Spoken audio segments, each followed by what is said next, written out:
With me, it's not so much the hardships that these people had to suffer where the music came from, or the lives that they had to leave, whether they went to prison or had to pick cotton. It's the music that came from their experiences that knocked me out. And I just wanted to try and do what I can to keep some of that music alive, I said my father was a minister with the Presbyterian Church. My brothers do well in business, no success in uphill search. My mother was a pianist, her time was classically spent. I'm a Canadian prairie boy, play the blues to pay my rent. What am I doing here? A life out there full of pick and choose. I'm so glad when I decided that I just choose to pick the blues.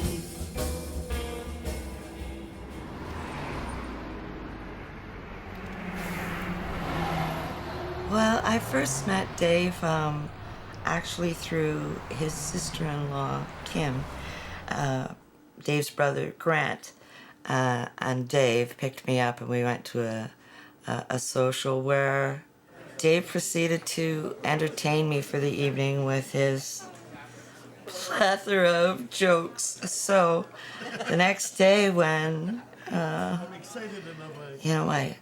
stomach hurt, my face hurt, well, actually my whole body hurt, and I thought, geez, what was I doing last night? Oh yeah, laughing for like 4 hours straight. I thought, well, that wasn't so bad. What time do you get in? Do you remember? 9:15, something like that. You guys are gonna be there then? Oh yeah, we'll be in Clarksdale. But yeah, we'll pick you up there and bring you back to Mississippi. Then Watermelon Slim will have it all laid out for us. What we're gonna be doing over the next couple of days. I think I play on the 12th. I'm so excited about playing with Watermelon Slim. Slim is a brilliant guitarist, a brilliant harmonica player, and an amazing storyteller. We are going to have a concert put together that we can perform as a duo. I wish I could be around Dave when he's in Mississippi, because he will be so enthusiastic about absorbing this culture that's down there. And the first time you go down there, it changes your life. If you're a blues artist who loves this kind of music, to be in the Mississippi Delta, to be in Clarksdale, to be in Greenwood, to be in Helena, it just opens your eyes and makes everything have a lot more sense in a way.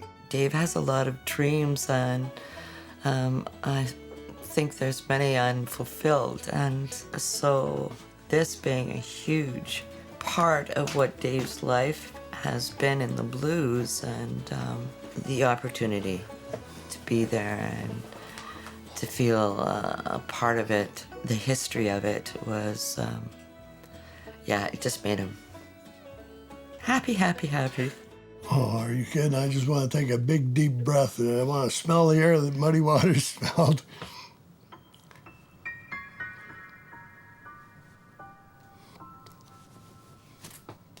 I'm very excited about that.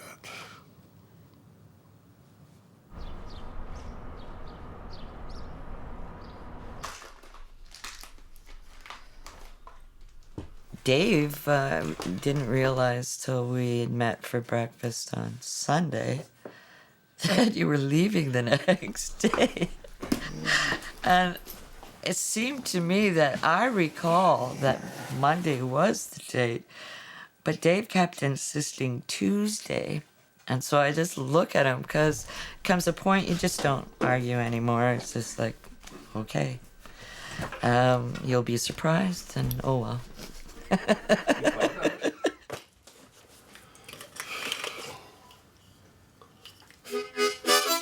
Well, the thing about David and blues, there's some people who are triflers, and the thing about Dave is that Dave has never been a trifler with this art form. Dave has absorbed it into his soul, his brain, every part of his being, every piece of living that he does. It's about the blues. Okay.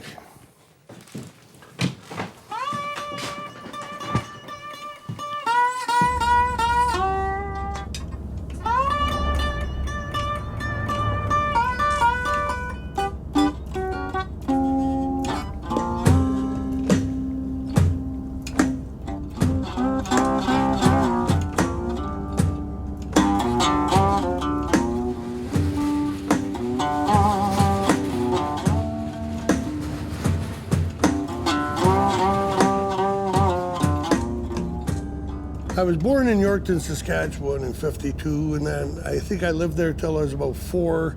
Then we moved to Moose Jaw. My father was a Presbyterian minister, and so he had a church in each place, and then they offered him a better job in Winnipeg. I used to love listening to music. I always loved it. My mother was a pianist, and we constantly had people in the house, standing around the piano singing, and she used to put on, professional shows. I always liked it, but it used to drive me nuts when I was trying to go to sleep and there'd be somebody doing an Italian opera in the living room, and I'd be...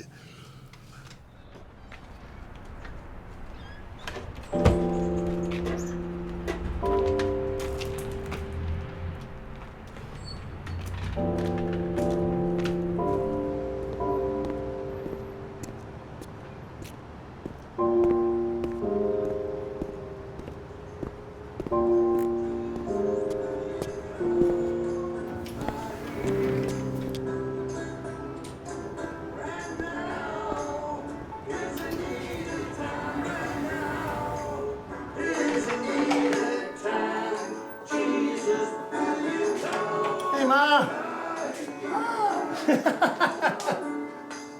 I've been going to see her every morning for probably the past 3 or 4 years. And I mean, she used to live in a seniors complex on Pembina Highway, in Fort Garry. I would go there every day and have coffee in the morning with her and get her groceries if she needed some, or see whatever supplies she wanted. But I would go hang out with her. I mean, she became one of my best friends. But Pearl was always very supportive. And later on, I got to record with her, a couple of albums ago. We did a Lightnin' Hopkins gospel song. And my father being a Presbyterian minister, gospel was right up our alley, and they loved it, they loved the music, they loved the song, and my mother did a wonderful job of, covering my butt while I was singing out of key. You remember doing that song back in 2008, Needed Time? Certainly do. The Lightnin' Hopkins gospel song. And That was one that really touched my... I know, that's right. Well, And being a preacher's wife for 60 years, I guess gospel's got to be dear to you. well, it wasn't that so much as thinking about these people and their run-down places, and Oh, in the deep they south. didn't have anything, Yeah, true enough. Depression. anything but the real thing.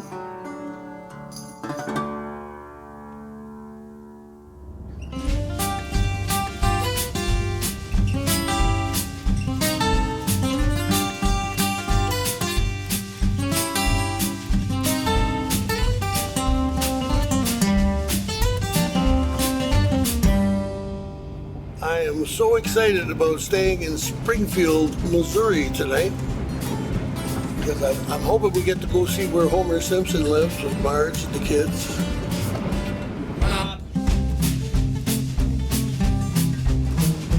Walked into a bar the other night. About this long, this round, hurt like hell. Walked into the psychiatrist's office. He's buck naked. He's wrapped in cellophane. The psychiatrist looks at him and says, "I can clearly see your nuts." This guy walks into a bar. He's got a great big captain's steering wheel off a ship attached to his crotch. The bartender says, "Holy smokes!" He says, "What's that?" And the captain says, "I don't know, but it's been driving me nuts all day."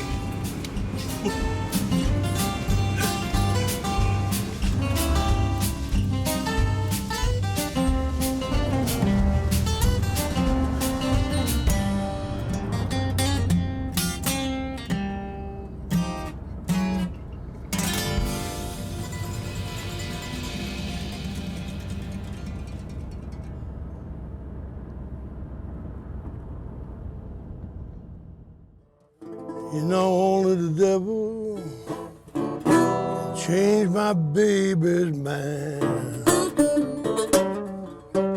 Dave sat around the home, yes. I think he started out as a as I suppose, a classic case of the blues man.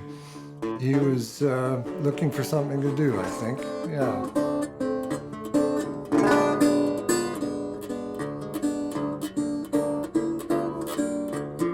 And growing up in Winnipeg, believe me, finding blues was a difficult thing to do. It was a very limited little arena for that music. Like even finding blues records, like if you weren't the first one in the store when they got new stock, shit out of luck. Yeah, there were a couple of record stores that had a fair selection of blues, but there was one in particular that would let you even open a record and go into a little room and listen to it. You know, and they were just gambling on, you know, that you would probably buy it.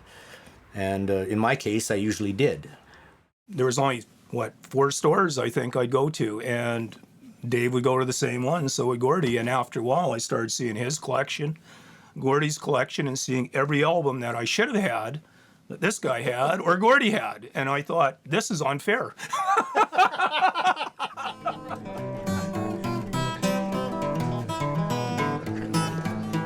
I was at the Mariposa Folk Festival in Toronto back when it was on the island.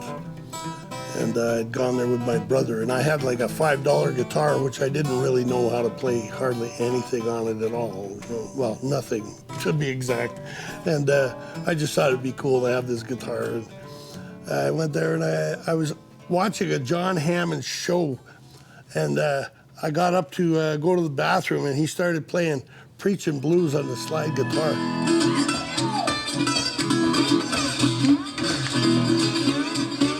Where he just starts chugging like a locomotive. I mean, there's so much power and so much passion.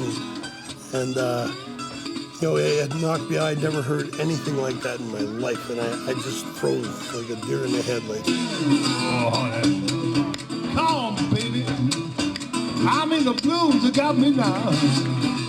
Maybe a couple hours after his show was over, I saw him sitting under a tree, just relaxing, you know, in between his sets or whatever he was doing. And I walked over and I said, "Excuse me, you know, I don't mean to bother you, but I said, I've never heard music like that played in my life." And I said, "You know, you just knocked me right out. And is there any chance you could, you know, give me a quick lesson on the basis of the blues or something? I know nothing." And so he put it into open D tuning, and he taught me how to play "I'm a Man" by Bo Diddley in about 10 minutes. Just bum, bum, bum, bum, you know, bum, bum, bum, bum.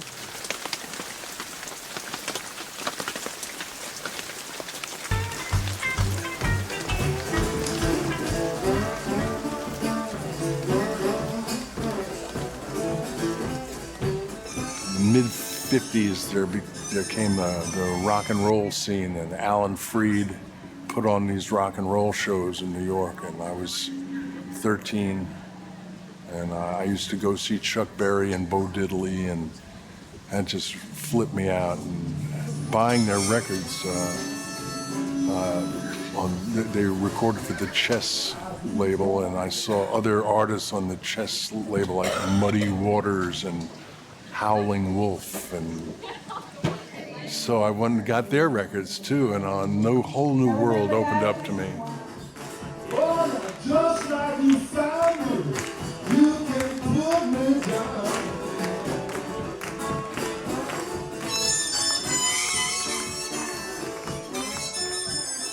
And Dave was just like, you know, just like me.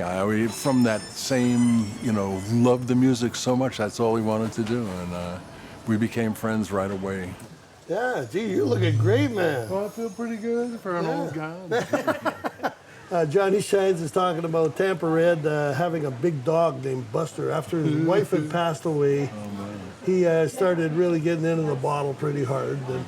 And he would pour a 26 of scotch into the dog bowl, and all the blues guys would come to town that stayed at Tampa's boarding house would try and outdrink the dog. Oh, God. And they couldn't do it because it was like some big dog, you know. Johnny Shine says he's walking down the street one day and he says he sees Tampa and Buster the dog coming down the stoop. And he says he sees Tampa Red walk over to a tree, and the dog lifts up his leg and falls over because it's, you know, they're both pretty lubricated. But Tampa Red didn't even crack a smile. He held the side of the dog and lifted up his back leg. The dog went on the tree. And I thought, yeah, man. Well, I was involved in a documentary film about this. It's called The Search for Robert Johnson, and we met all these people that he had, you know, hung out with, traveled with, Johnny Shines and Honey Boy Edwards. And in the 30s, in the country, the rural areas, if you didn't sing church music, then you sold your soul to the devil. That was just a common expression. Oh, he sold his soul to the devil. He's playing blues. So, I mean, that's just bullshit, you know.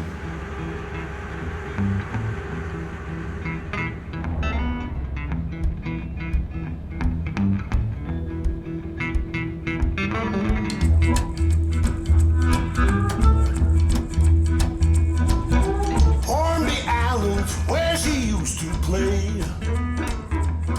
Down at the blues camp, she would play all day. Tampa's was her name, and the music was her fame. But now she's gone, and her soul goes on.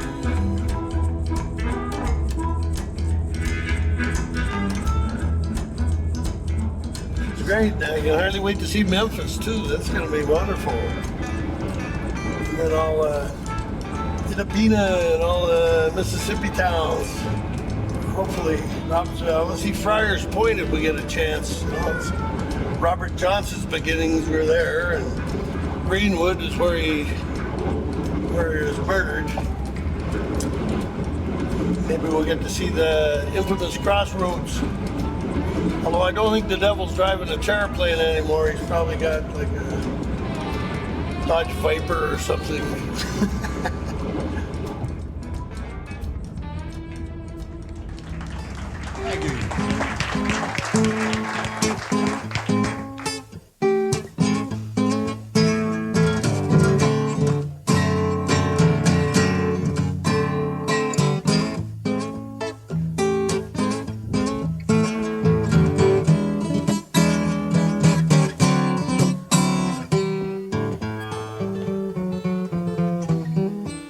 I'm going down to the bottom, drive my milk cow home. It's not a popular music, it's a genre-specific music. The people that love it are wonderful people.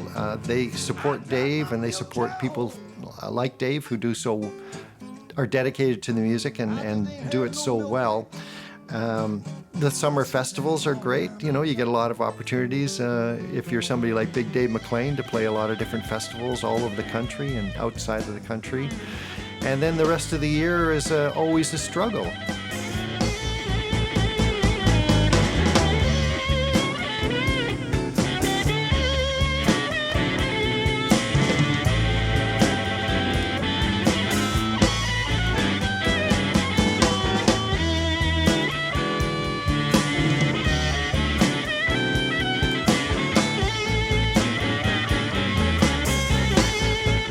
Utah Phillips put it best about this whole issue of the money. He said to me one day, he said, Mitch, there are hundreds and hundreds and hundreds of dollars to be made in folk music. And, you know, he was about right. You know, there's no money in this business. My father's, you know, when I told him that's what I was going to do for my life, he said, "You're making a big mistake." That's the first thing he said to me. And it took a few years for him to realize I wasn't going to starve to death. No, it isn't easy to go out on the road. It isn't easy to sell yourself as, you know, a musician. It's hard. It really is hard. You've got to really believe in yourself and the music and take your lumps, you know, because it isn't easy. It's... Boom, there it is, the King Edward Hotel, where we spent the night last night. What, the cockroaches? Yeah, complete with roaches. What do you got there, Dave? This is the Maui Wowie ham and pineapple with extra cheese. Oh, wow. Good pizza? Oh, yeah. Beautiful. Wonderful. No, it's started moving. Check this guitar.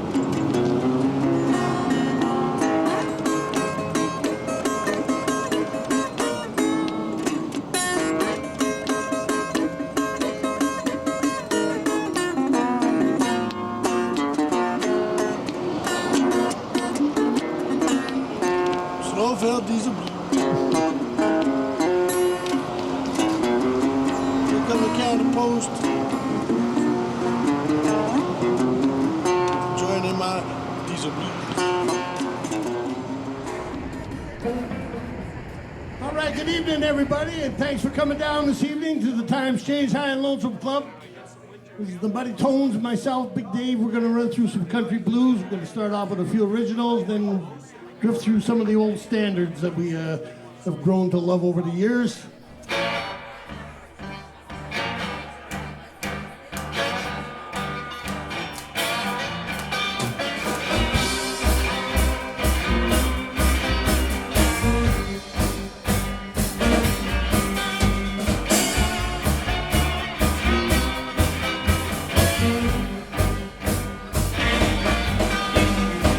Woke up this morning, feel around for my shoes. I'm gonna head to Nino, walking blues. When I woke up this morning, I feel around for my shoes. When I first came across Dave, my friends and I, back in the late 80s, he was a mythical hero to us. We were just discovering blues, and we just thought, wow. I've been mistreated, Lord, I don't mind dying down. You're dealing with a guy who is raw passion. He is raw talent. I mean, when people say Dave's the real deal, yeah, he's absolutely the real deal, and being the real deal is being completely true to yourself.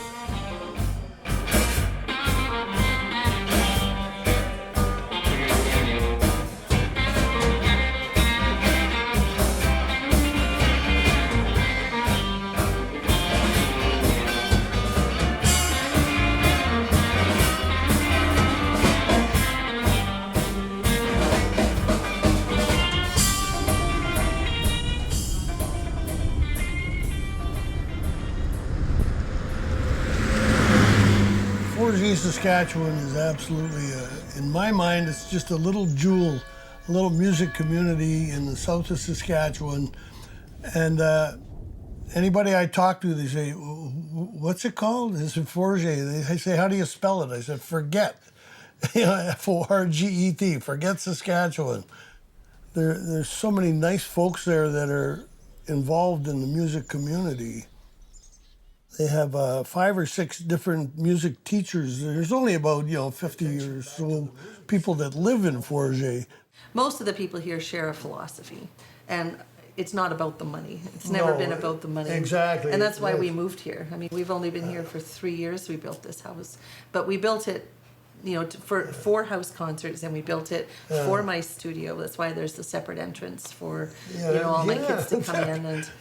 Is that cool or what? It's hard to make a living when you're a musician. It's hard I to. know. And when you're paying for hotels and you're on the road and you've got food and if people can just have a port in the storm as they're going through, I hear you. It makes it more possible And for people as a like you to traveling make musician, music. God bless all the people that think that. You and everyone else that wants to support live music that way. Yeah. And I mean, that's so important to the rest of us that are slugging it out in the ditch.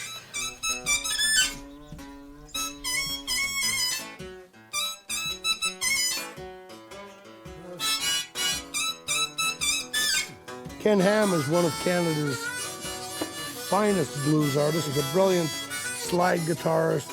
He and his wife are both luthiers also, and own a music store in Forgy.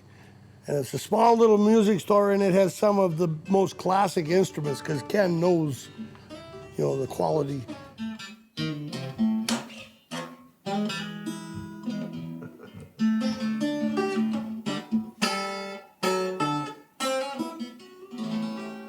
Oh, yeah. tank looks a little heavy. About as heavy as a... How much can you lighten that up there, Ham? Well, I don't know. You got cash?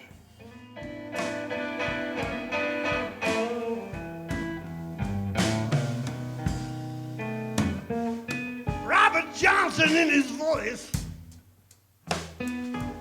Yeah, the Rolling Stones in his right hand.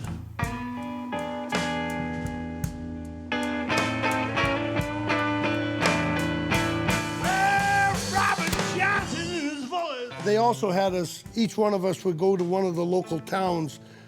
And I'm not unfamiliar to playing at schools, you know, I have to dumb down the show a little bit because some of these songs are pretty hard-hitting old blues songs, and, you know, I could play them in the bar and they'd be more accepted than playing them in the high school. And then when I got to the school, I found out that the auditorium was where I was playing, and I wasn't just playing for the high school, I was playing for everyone from kindergarten to the high school kids. And I thought, wow, this is gonna be a lot of instrumentals, you know, it's like a long introduction. So what I ended up doing is I ended up playing, I mean, I told the teacher that. I said, you know, this is gonna be tough because, you know, a lot of these songs are about the harder side of life. And I don't know if, you know, 5-year-olds need to have that shown them at this time in their life.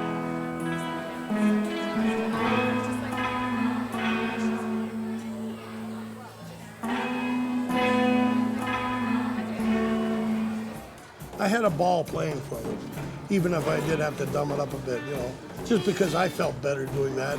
I wasn't doing it for them, I was doing it more for these people standing on the wall like this, you know, like prison guards. You know, I've done that before too, you know. Played in Stony Mountain Penitentiary where they're all just kind of staring at me, you know. Yeah, we'd like to hold you over for maybe a year.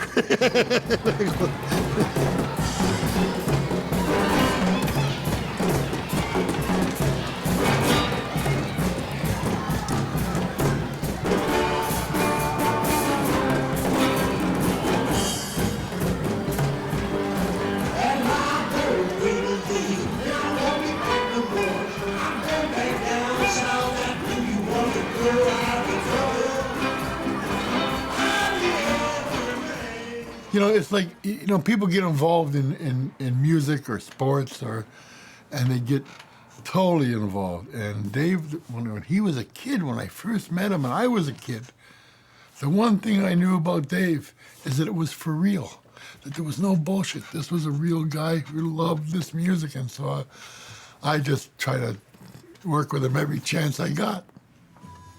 I heard him at a club somewhere, or at the university, I can't remember what, it was with him and his brother. It was with him and Grant, and what impressed the shit out of me was that it wasn't, you know, like, okay, white guy plays the blues, but they were doing field hollers, right? They were talking, the music was like real, and it was like connecting, it connected with me real quick. Right? I thought, this guy's a genius. I thought, this guy's a genius. He loves the blues, and he really has it in his heart. When I met Dave, I didn't know he was Grant's brother, I don't think, right off the bat. Dave was pretending he was from the South. He was talking with a Southern accent.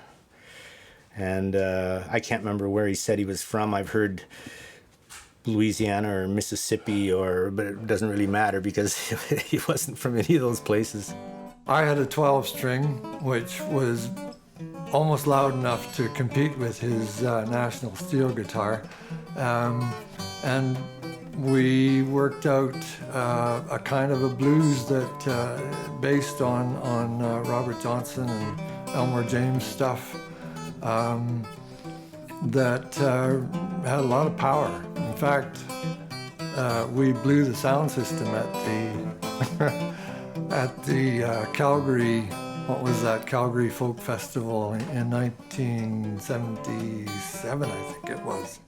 I guess it was back in the 60s. My brother had a duo with a fellow here in town. Actually, he'd had a couple. He had one with a guy named Doug Enns. Then later on, he teamed up with a guy named Jim Marnock. And the two of them had a very popular kind of folk act playing around town.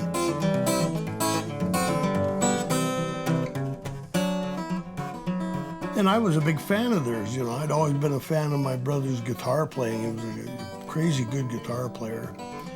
He and Jim would be putting on shows at the university and this and that. And Jim's younger brother, David Marnock, he and I formed a duo. And I didn't know how to play guitar or anything yet. I was playing a bit of harmonica, and I played washboard and kazoo, and we did jug band tunes and this and that, and had fun. It was a fun little thing we threw together, just play once in a while. And the first paying gig I ever had was at St. Nick's Cathedral here in the North End, Winnipeg, and we got $5 each. We thought, oh man, you know, whoa, they're giving us money? You know, this is great.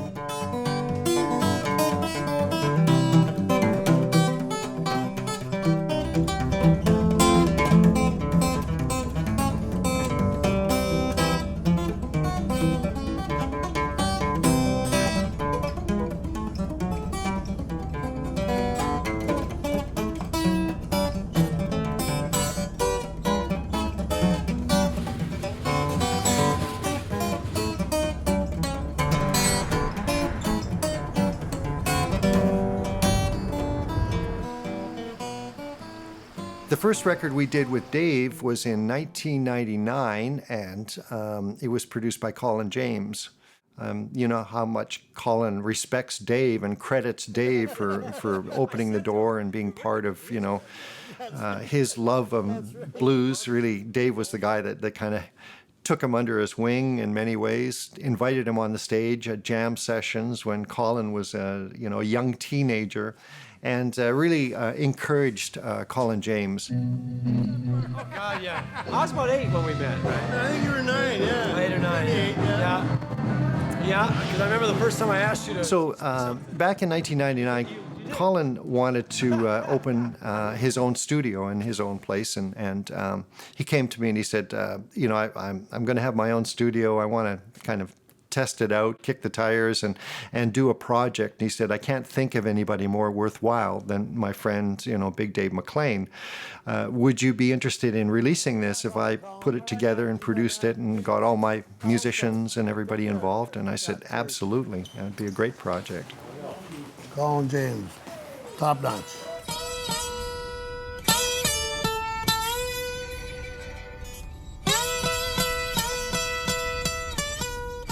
Muddy was actually the predecessor of the whole Chicago blues scene. He was the guy that set the tone.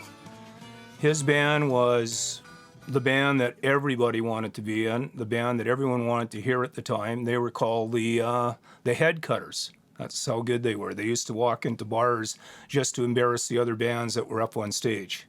I met Muddy in 1977 at the Winnipeg Concert Hall. I was the opening act for him by myself, and I was very, very nervous.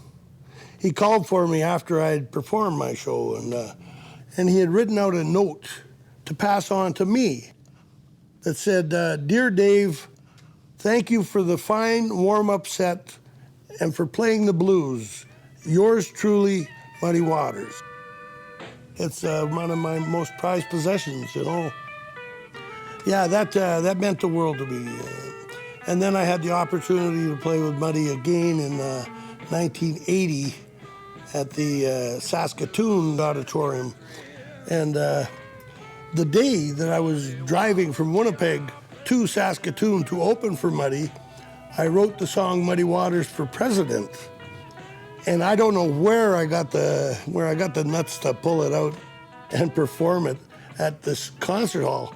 But I thought, well, where better to sing the song about Muddy Waters than at a Muddy Waters concert, opening for him. Everybody's there to hear Muddy. And at the end of the song, Muddy sent for me to come to his dressing room. He said, what are you doing writing that song? I should have wrote that song. And I said, well, Muddy, as long as somebody wrote it, man, I think it's just something that needed to be said. He says, President of the Blues. I like that. I like that. Says, B.B. King's chairman of the board. Muddy Waters president. He said, I like that. And so I went, yeah, wow, right on. This is pretty cool. Then he says, well, Dave, I'm performing in Winnipeg in 2 days from now. You know, do you think you could come to Winnipeg and maybe bring your guitar and, you know, play that song for me again, you know, up in my room, you know? And I said, well, Muddy, you know what? I live in Winnipeg. I said, I'll crawl back there on broken glass if you want me to, you know? I said, I'd be more than happy to come down. 11 o'clock in the morning, I walk into the restaurant. My hand's shaking, and I'm going, come on, calm down. Muddy crosses his arms. Said, play me that song. So I start off playing the slide on it and doing the intro, and I start singing it, and I'm trying to concentrate, you know, focus, focus, focus.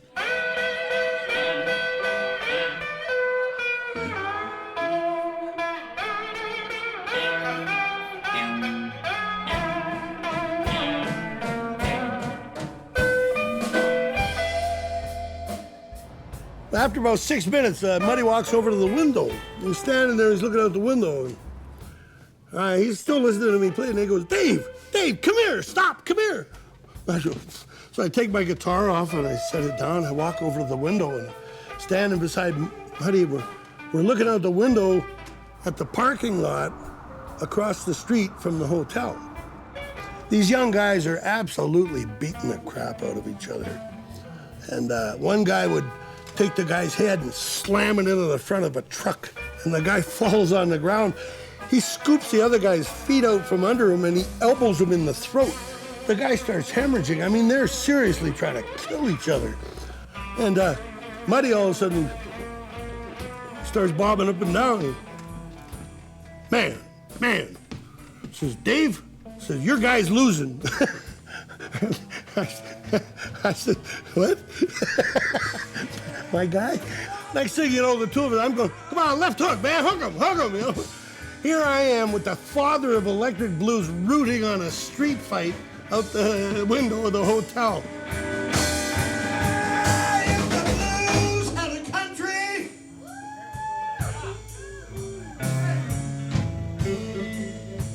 Muddy Waters would be our president.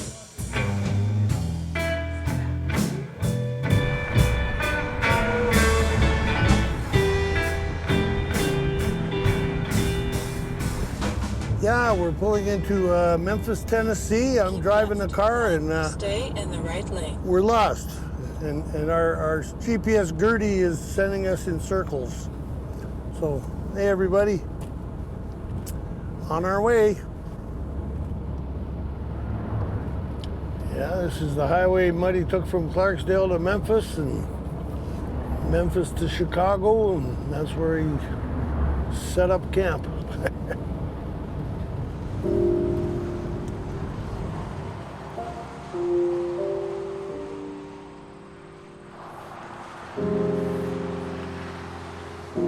Yeah, I found out yesterday my brother passed away. He was excited for me.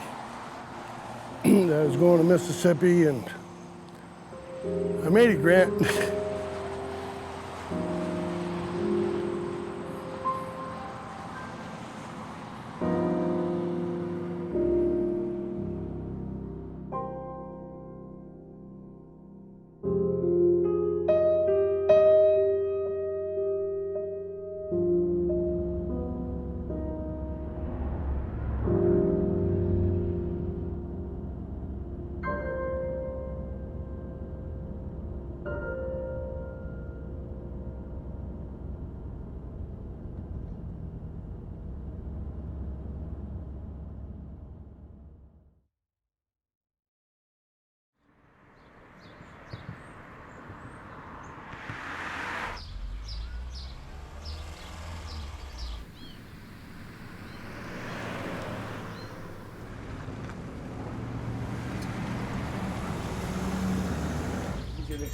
All right. Make coffee. Yeah.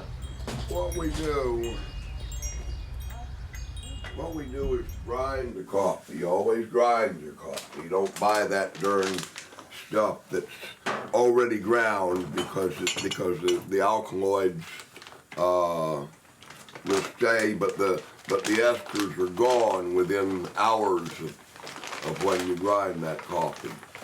Yes, if the milk were not available,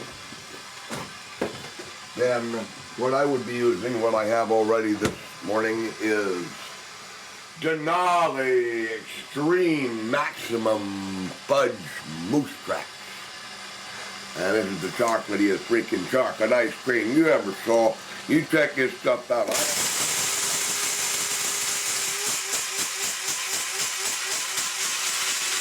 Ordinarily, the filter would not even be like this. We will be using that machine, which was a DeLonghi 12-cup coffee machine I saved from a Lowe's hardware compactor while driving. God bless you. Mother Teresa lives in the form of Watermelon Slim. Oh, I wonder if she drank coffee. I'm betting she drank tea. I'm betting she was a tea drinker.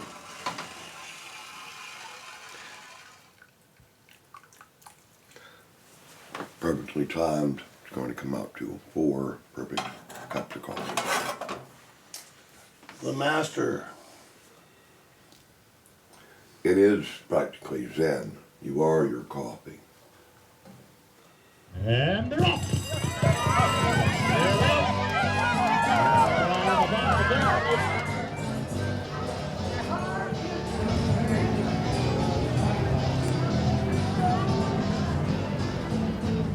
You see that? I say your part. Let them down to rhythm. Let them down to girl. Let them down to rhythm, y'all. Ain't nothing in the whole wide world. Dave has so many stories about the people that he's met and the blues artists that he loves. And I was with him when he met Johnny Shines for the first time at the Winnipeg Folk Festival, and Sam Chapman. I love those stories about Dave meeting Muddy Waters and writing that great song, Muddy Waters for President. Those connections to Dave are so incredibly important. That's what he lives for. And now Watermelon Slim, what a great connection. The two of them have so much in common, I think, that it's going to be really interesting to see what comes out of this.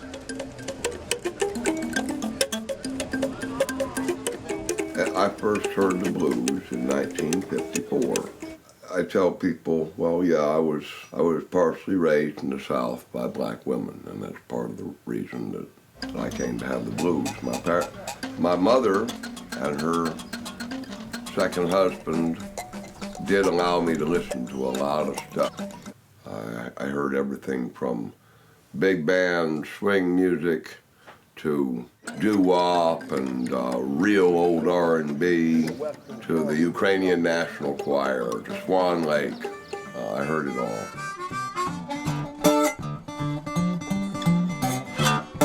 Who's been here since I've been gone? Get a bitty boy, got a derby on.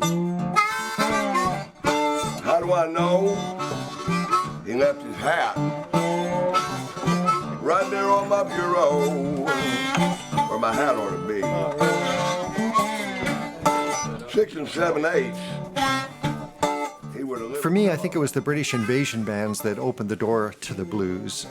Most of those bands, especially the London-based bands, were heavily inspired by the blues. So, you know, you followed the music of the Rolling Stones and the Yardbirds and Manfred Mann and so many of those early British blues bands. They led you to the Chicago blues artists like Muddy Waters and Howlin' Wolf. Unbelievable. Muddy's House. That led you to the Delta Blues and Memphis. And so just like, you know, one thing led to another. And for me, that was, I love that process of learning, and I'm still doing it every day now. Play it.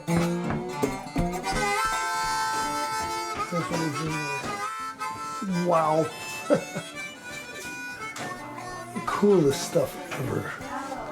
The original Robert Johnson 78s has played on one of these old machines. This is amazing. I never thought I'd ever see this.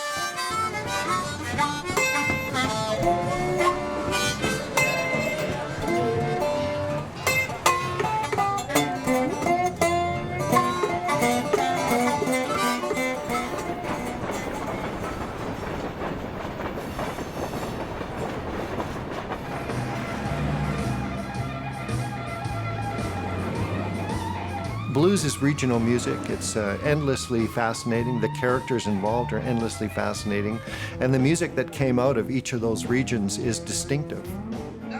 We owe a debt of gratitude to people who created the sound, but now we can create our own sound, and I mean, it has just as much credibility as anybody.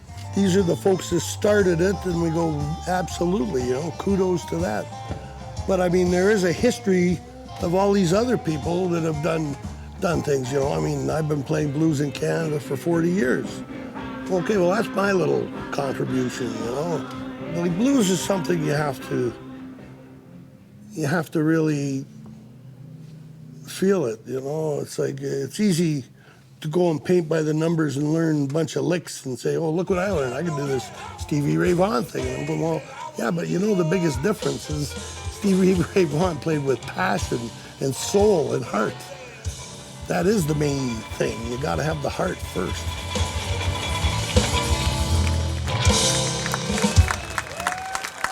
Thank you so much. Thank you. Just for weapons, remember. As a person,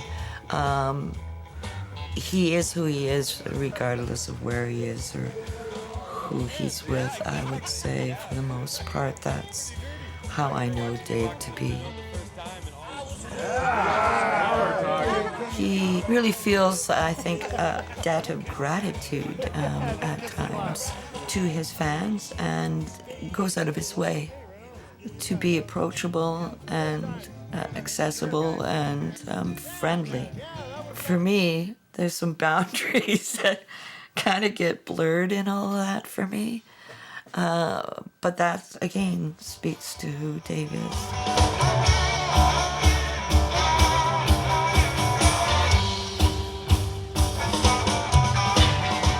Woke up this morning, feel right from my shoes. I mother had them mean old walking blues when I woke up this morning. I feel right from my shoes. Yeah, you know about that, I got them mean old walking blues. I'm leaving this morning, we got to go right to Dave was a very wild man in his youth, and had quite a propensity for alcohol and alcohol-fueled stories. So it was a huge part of the struggle for us and his career.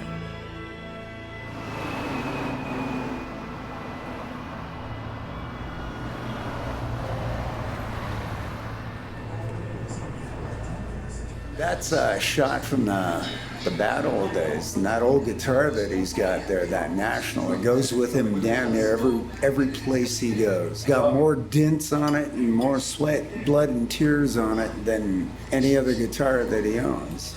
In his early days, he was quite the drinker, and it was exciting because anything could happen.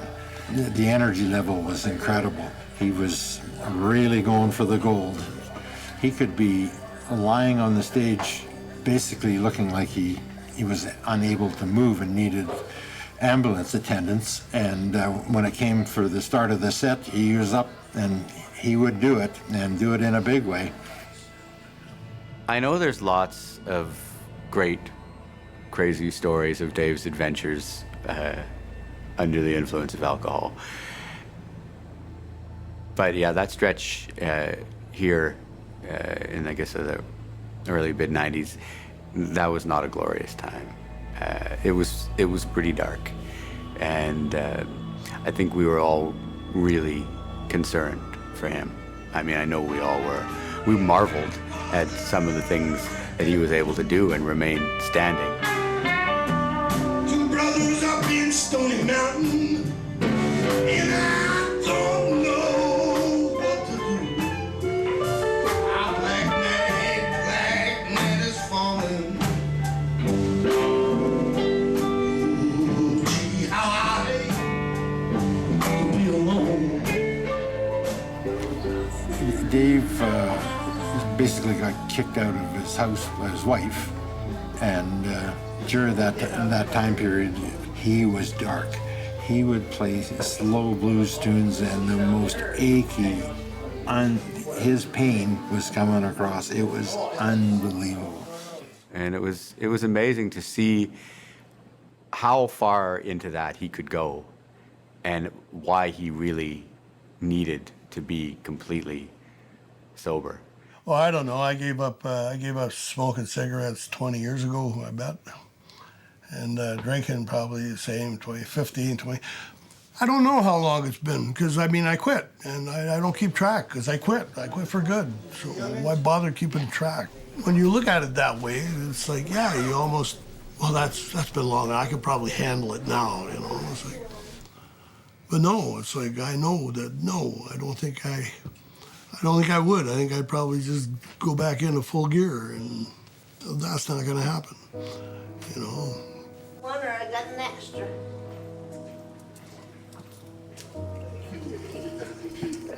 You are the queen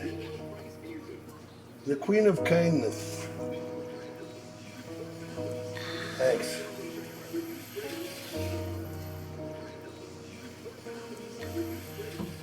When are you going to quit smoking? I did. 2 days, just a little while ago. She did quit. I did. What, how many minutes? 20? Half hour? 2 days. 2 days. Well, that's a start.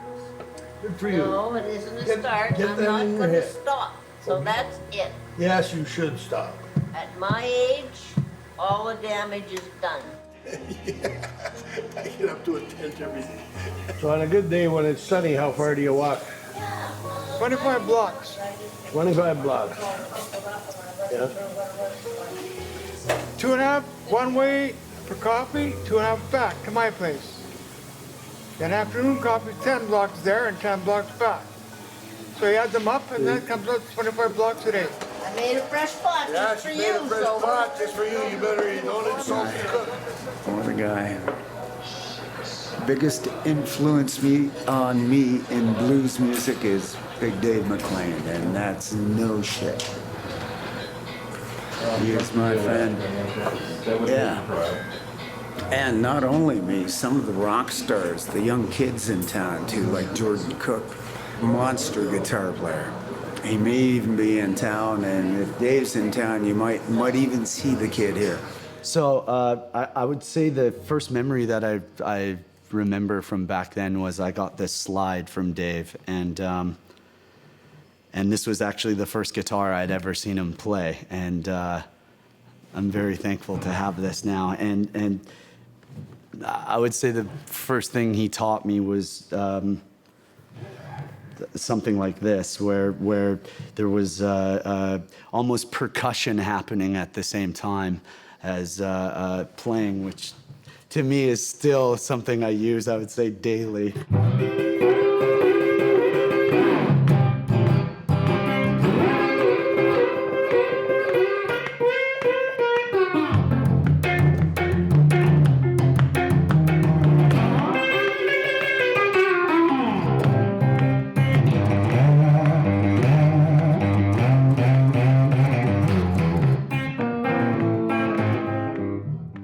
Dave's mentored so many kids from young, getting them confident about coming up on stage and that it's okay to express themselves, and he encourages them, and he makes them to feel like they're just at one with the rest of the blues community.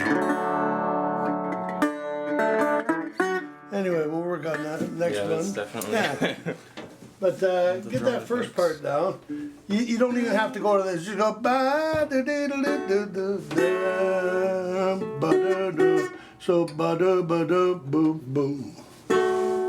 And those who didn't even stay with music, we just know that they became confident professional young adults and adults because of some of their experience at being able to learn to express themselves. There you go. You got it. Dave will have a good legacy. No question about it. I mean, he has influenced a lot of people. He has kept a tradition alive for quite a few people for a long time. Part of his legacy will be a few young guys whose favorite story will be the time that Dave let them use his guitar, but gave them a stern warning that if you break a string, I'll slit your throat.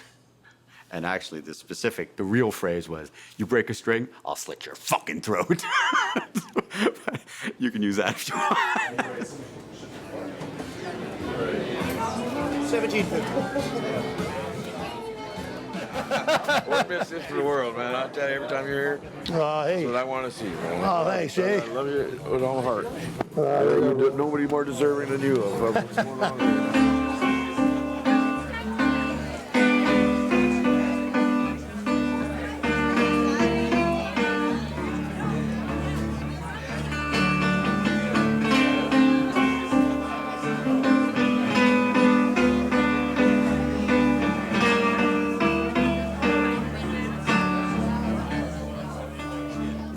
I would rather be the devil than to be that woman's man.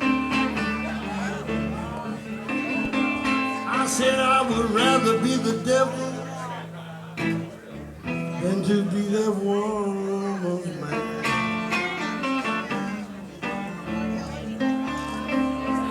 Now you know only the devil can change my baby's mind. My baby's not around. Standing there waiting. My baby's not around. Sometimes I wonder if my baby's sinking down. Sink on down, baby.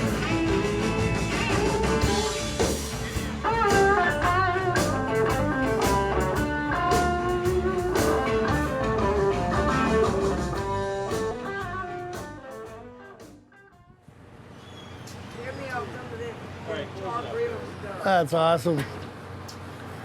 Right on, man.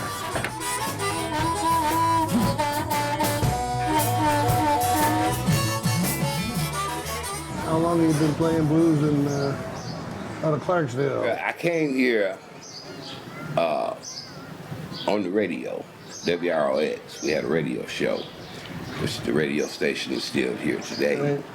And so that's kind of how I kind of maneuvered myself into the blues scene around here.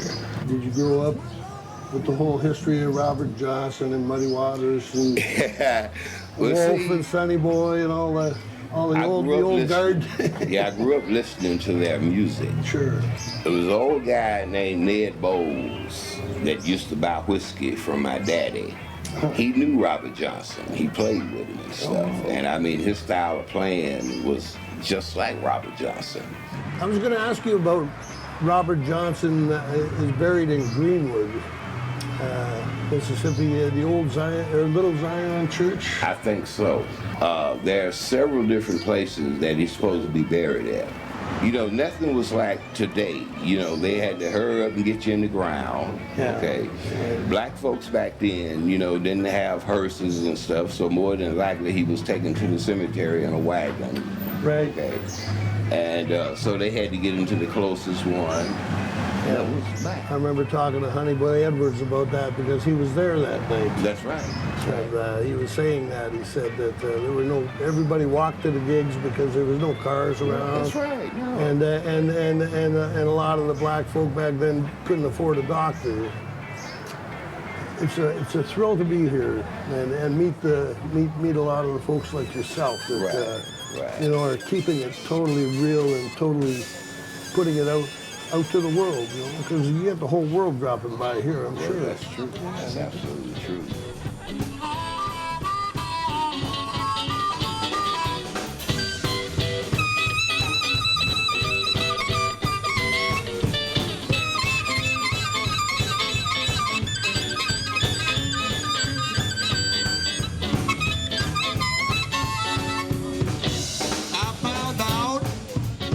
what my baby likes. I found out what my baby likes. She likes a whole lot of loving and a Yes, sir. Pontiac. Pleased to meet you. My name is Paul. I'm from New York. Oh, right on, Paul. Cut them bright lights on. Get out on the highway.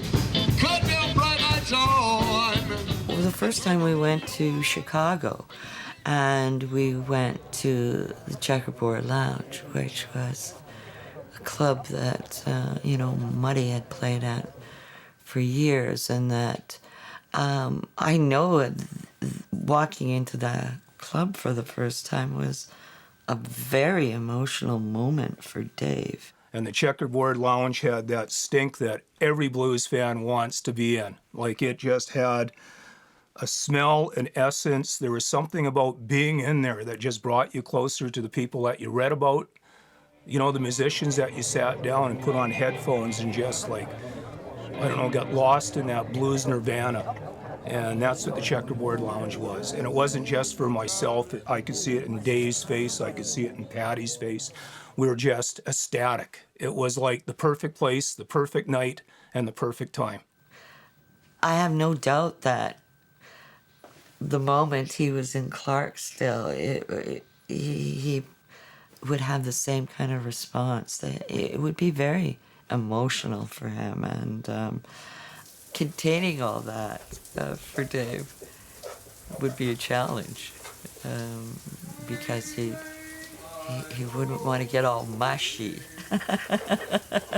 But he probably felt like a puddle emotionally in all of it, because it was a dream come true.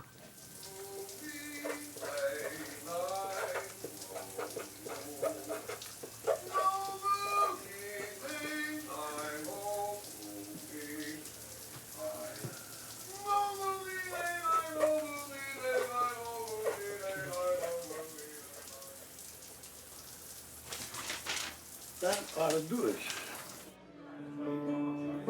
Let me introduce this gentleman here to you, as long as we're started with this.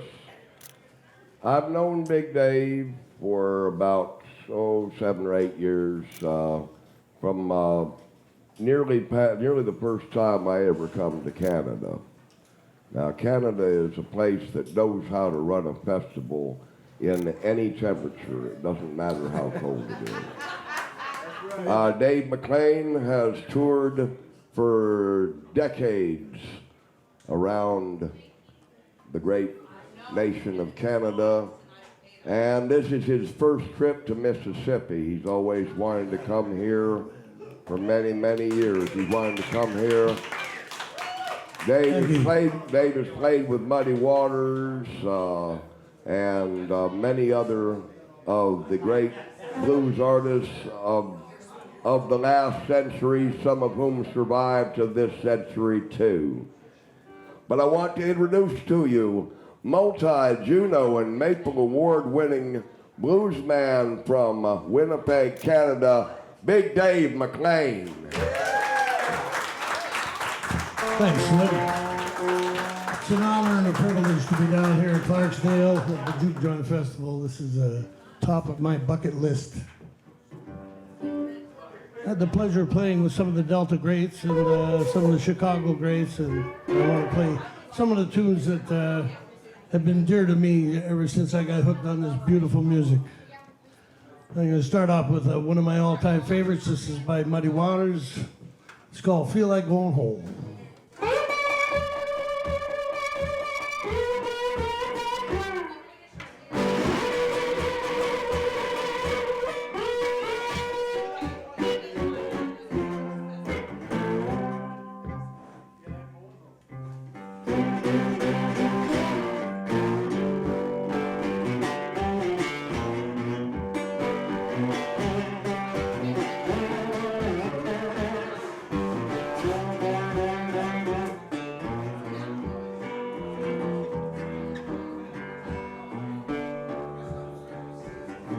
Late over in the evening, boys, I feel like blowing my horn.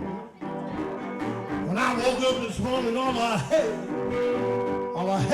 gone, sit down late over in the evening. Hey, how I feel like blowing my horn.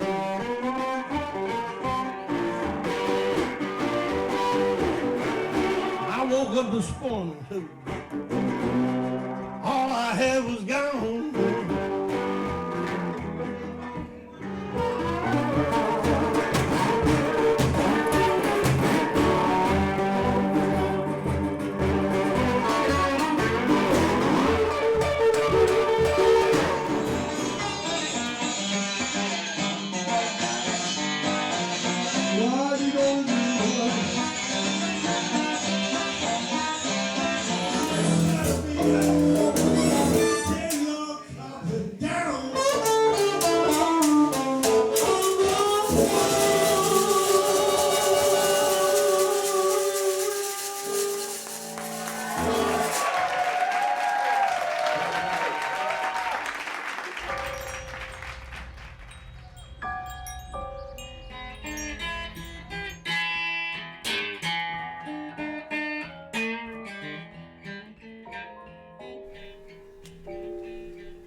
I've only been painting seriously this century since, 2001 or so, 2000.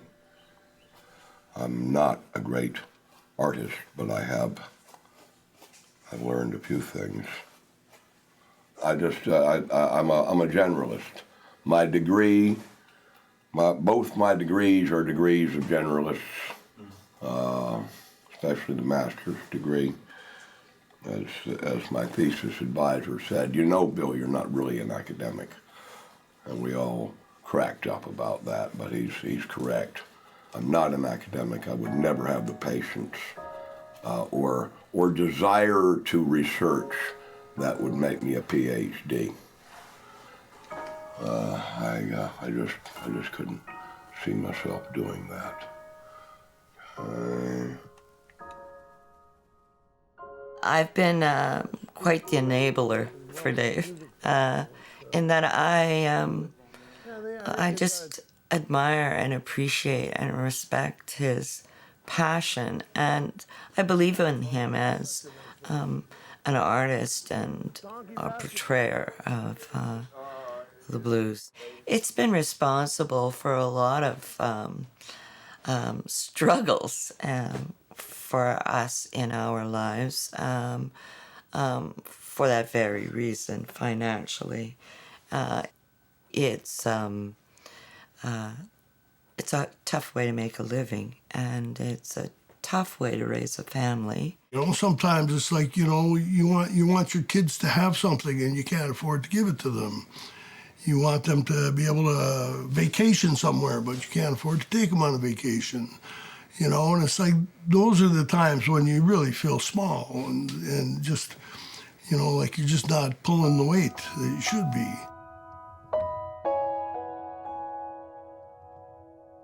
You just look right at me. Lettering. Let's do the Brady one. No, that's more like it, actually. No one here is joking. How about one of those? Not allowed. No humor. This is my family. I love the business. I do.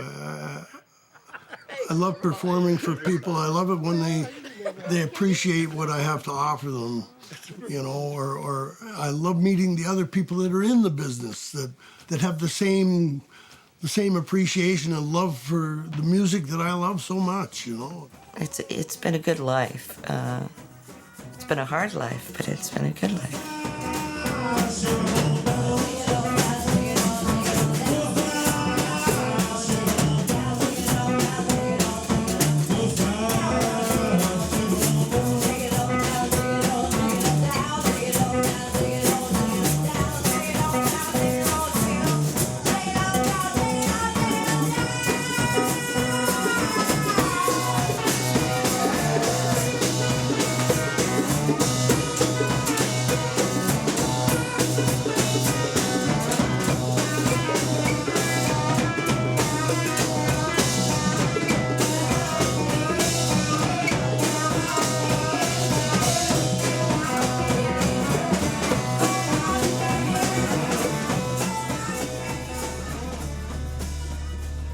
So I got a feeling we're in the oldest graveyard in Friars Point, but I don't believe that this is where Robert Johnson's buried.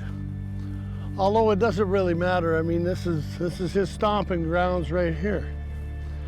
You know, so I'm getting chills just thinking about it. I think that's pretty cool. That's pretty awesome, though. I had the pleasure of doing 5 shows in Winnipeg with my band backing up Pine Top Perkins.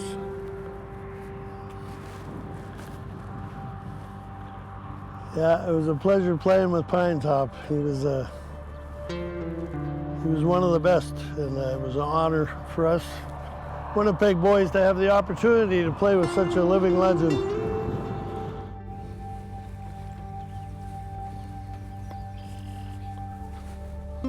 Oh yeah, no kidding, man.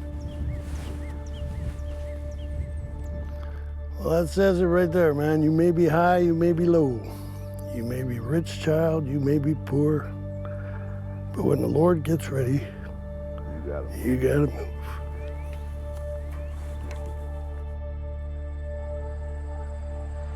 Legend has it that Robert Johnson, back in the 30s, one night at midnight, he had made a pact with the devil that he could have his soul in exchange for the ability to play anything he wanted to on the guitar.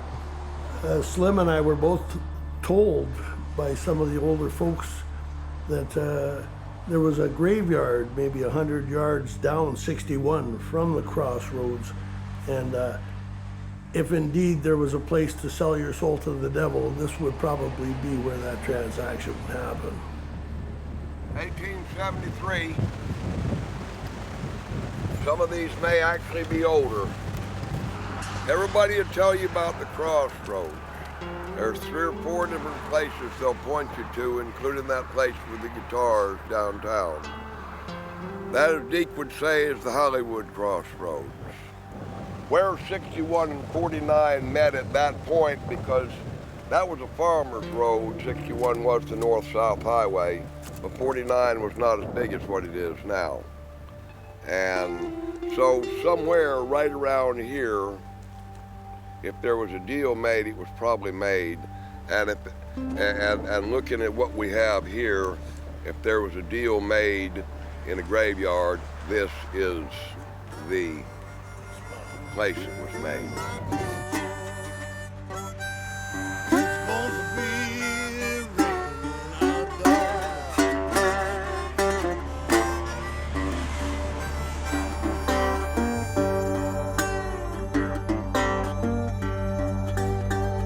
When a woman gets in trouble, everybody puts her down. The whole reason I wanted to play blues is because I love this music, and it's not because I grew up in the Delta or picking cotton or going to prison or any of that. These songs, these beautiful songs, came from all these hardships, but the music, we gotta keep it. We gotta keep it going. It's the same reason, you know, it's nice to go see a band playing songs, you know, that Benny Goodman did and Count Basie and all these guys did, you know, back in the day. It's like, got to keep it alive. You know, those songs are just as credible today.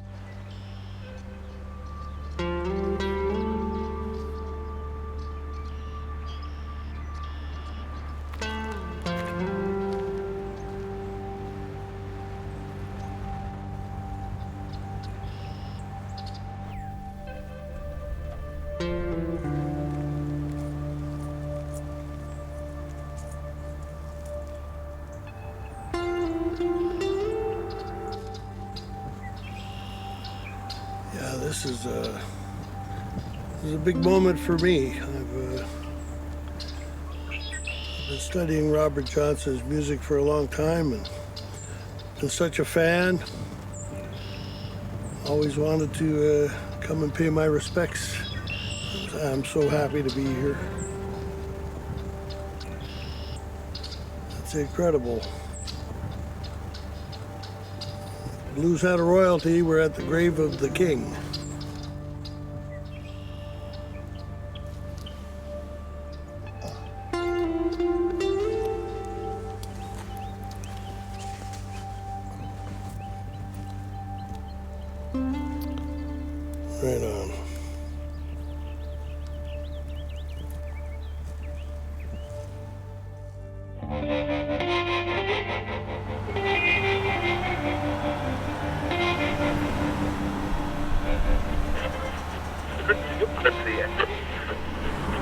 Hey kids, Rock Ronnie coming back to you live. Here's CKW 95.9 FM. That was Detroit Frank Dumont with Let Me Be Frank.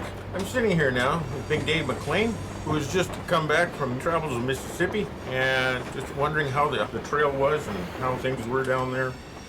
You know, I've been singing Delta blues and Mississippi blues for a long time, and to actually put all the pieces together, to smell the air and walk on the ground, it meant the world to me. And I had such a wonderful time, and of course, you know, hanging out with Watermelon Slim is quite the experience too.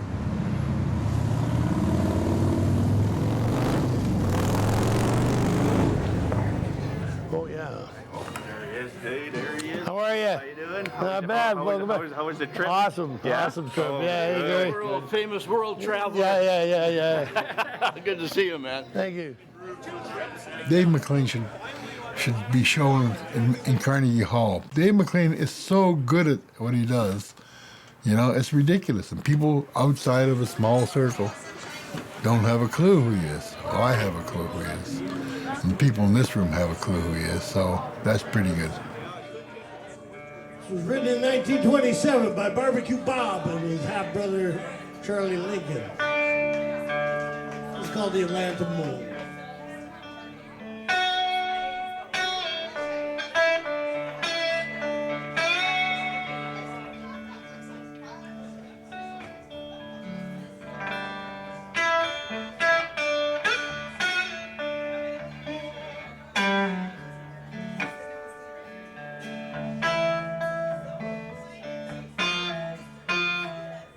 For Pearl and Grant.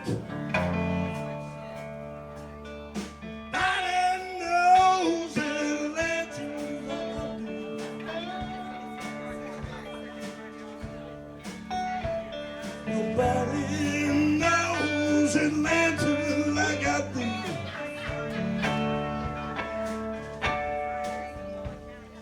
Reason I know is travel her through and through. If you got a good woman, well, a lesson I'll give to you.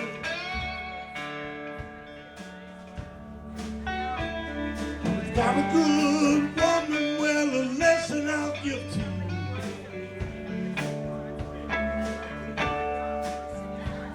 Don't take it to Atlanta.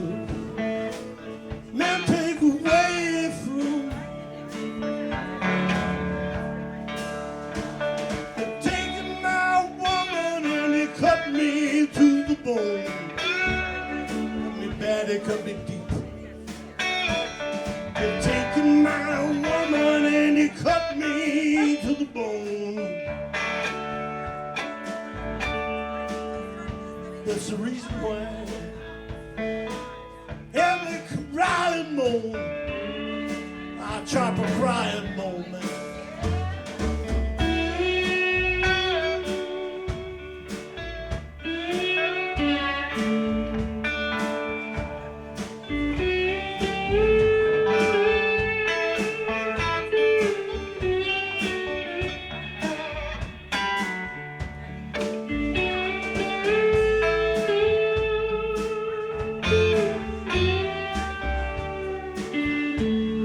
You cry until you moan.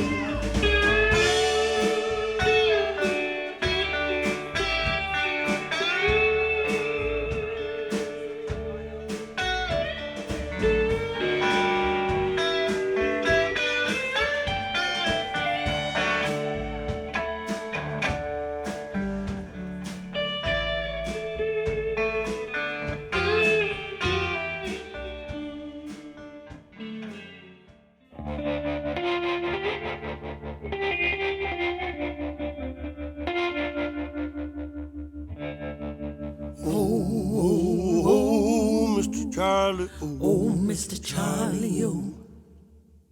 Oh, Mr. Charlie, oh, Mr. Charlie, oh.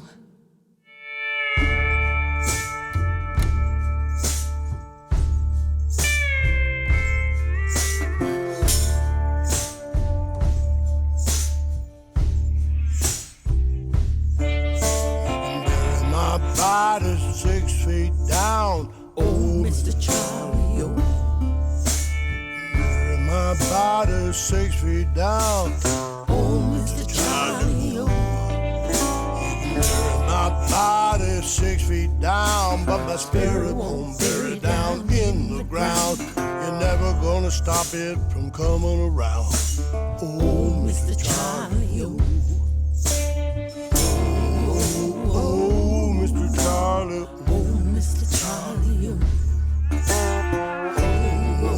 Oh, Mr. Charlie. Oh, Mr. Charlie, yo. Hang me from the highest tree. Oh, Mr. Charlie, yo. Hang me from the highest tree. Oh, Mr. Charlie, yo.